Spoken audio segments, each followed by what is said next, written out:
لک الحمد یا اللہ والصلاۃ والسلام علیک یا رسول اللہ۔ شہادت آخری منزل ہے انسانی سعادت کی، وہ خوش قسمت ہے مل جائے جنہیں دولت شہادت کی۔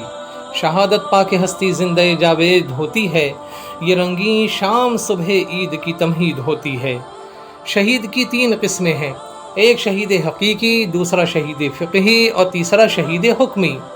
مشکاۃ شریف کی حدیث میں ہے، رسول اللہ صلی اللہ تعالیٰ علیہ وسلم فرماتے ہیں، خدائے تعالیٰ کی راہ میں شہید کیے جانے کے علاوہ 7 شہادتیں اور ہیں۔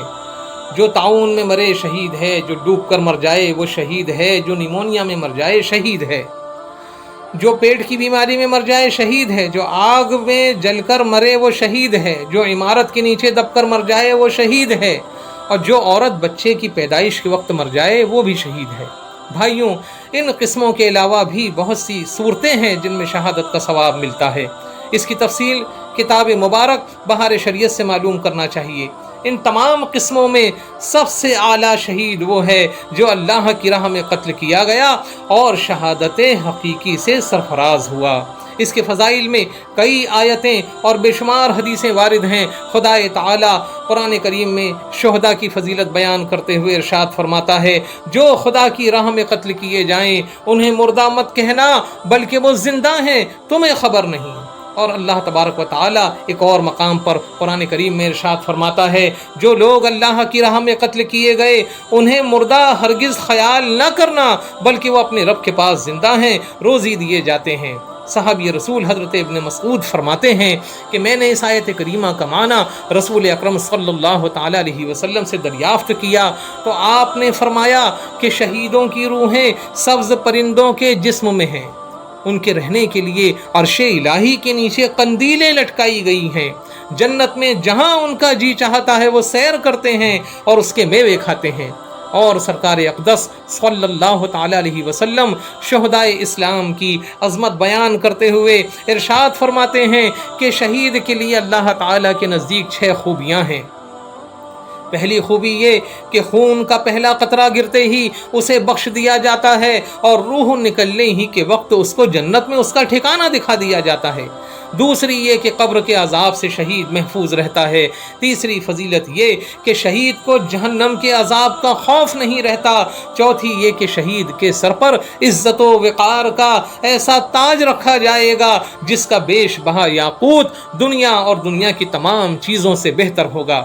اور پانچویں یہ کہ اس کے نکاح میں بڑی بڑی آنکھوں والی 72 حوریں دی جائیں گی۔ اور چھٹی خوبی یہ کہ شہید کے عزیزوں میں سے 70 آدمیوں کے لیے شہید کی شفاعت قبول کی جائے گی۔ میدان جنگ میں شہید ہر طرح سے زخمی ہوتا ہے، کبھی ہاتھ کٹتا ہے، کبھی پاؤں گھائل ہوتا ہے، کبھی اس کے سینے میں نیزہ داخل کیا جاتا ہے اور کبھی خون کا فوارہ جاری ہوتا ہے، کبھی گردن کٹ کر الگ ہو جاتی ہے اور شہید خون میں نہا کر زمین پر گر جاتا ہے، جس سے بظاہر معلوم یہ ہوتا ہے کہ اس کو سخت تکلیف اور اذیت ہوتی ہے، لیکن حقیقت یہ ہے کہ اس کو بہت معمولی سی تکلیف ہوتی ہے اور اسے ان زخموں کا پورا احساس نہیں ہوتا۔ آؤ حدیث شریف سنو، نبی اکرم صلی اللہ تعالیٰ علیہ وسلم ارشاد فرماتے ہیں، حدیث پاک ہے کہ شہید قتل کی صرف اتنی ہی تکلیف محسوس کرتا ہے جتنی کہ تم چٹکی بھرنے یا چونٹی کے کاٹنے کی تکلیف محسوس کرتے ہو۔ اور سنیے شہید کی شان اور شہادت کی عظمت۔ دنیا کی بے شمار نعمتوں سے انسان لطف و لذت حاصل کرتا ہے، کسی نعمت کو کھاتا ہے، کسی کو پیتا ہے، کسی کو سونگھتا ہے، کسی کو دیکھتا ہے، کسی کو سنتا ہے، اور ان کے علاوہ مختلف طریقوں سے تمام نعمتوں کو استعمال کرتا ہے اور ان سے محظوظ ہوتا ہے۔ لیکن مرد مومن کو شہادت کی جو لذت حاصل ہوتی ہے اس کے سامنے دنیا کی ساری لذتیں ہیچ ہیں۔ یہاں تک کہ شہید جنت کی تمام نعمتوں سے فائدہ اٹھائے گا اور ان سے لطف اندوز ہوگا، مگر جب اس کو اللہ اور اللہ کے رسول کی محبت میں سر کٹانے کا مزہ یاد آئے گا تو جنت کی بھی ساری نعمتوں کا مزہ بھول جائے گا اور تمنا کرے گا کہ کاش میں دنیا میں پھر واپس جاؤں اور بار بار شہید کیا جاؤں۔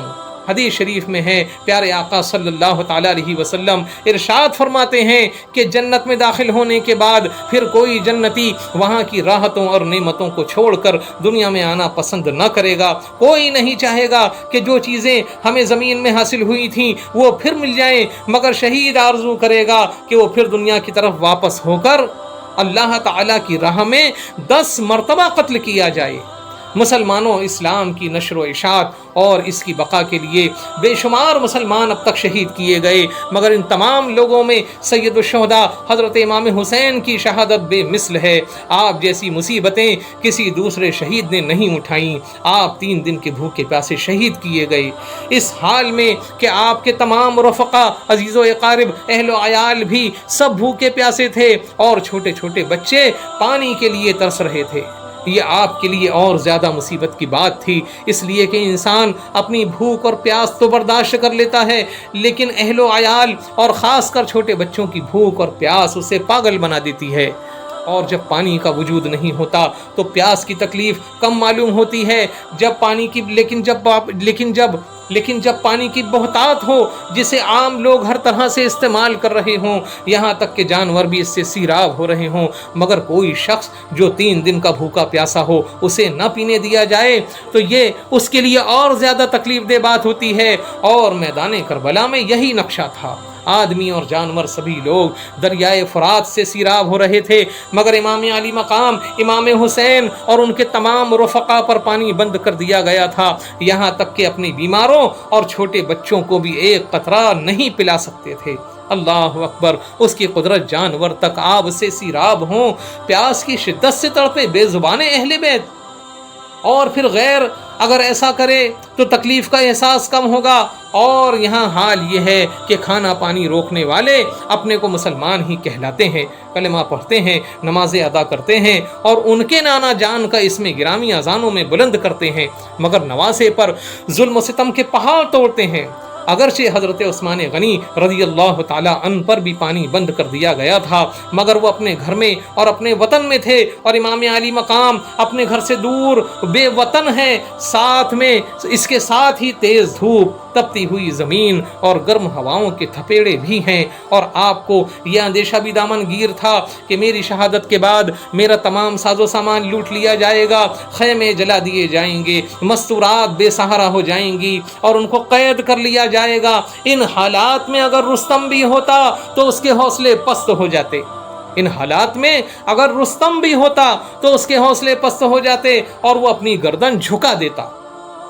لیکن سید الشہداء حضرت امام حسین مصائب و آلام کے ہجوم میں بھی باطل کے مقابلے کے لیے صبر و رضا کا پہاڑ بن کر قائم رہے، اور آپ کے پایۂ استقلال میں لغزش نہیں پیدا ہوئی، یہاں تک کہ 73 زخم کھا کر شہید ہو گئے، اور پھر آپ کی لاش مبارک گھوڑوں کے ٹاپوں سے روندی گئی۔ آپ کی شہادت بے مثل ہے۔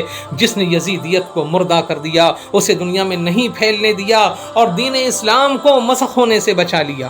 اس لیے سلطان الہند حضرت خواجہ غریب نواز اجمیری علیہ الرحمت والرضوان فرماتے ہیں، شاہ است حسین، بادشاہ است حسین، دین است حسین، دین پناہ است حسین، سرداد نہ داد دست در دست یزید، حقہ کے بنا لا الہ است حسین۔ اللہ پاک ہمیں 2 جہان میں تاجدار کربلا سیدنا امام حسین اور شہدائے کربلا کی برکتیں عطا فرمائے، آمین۔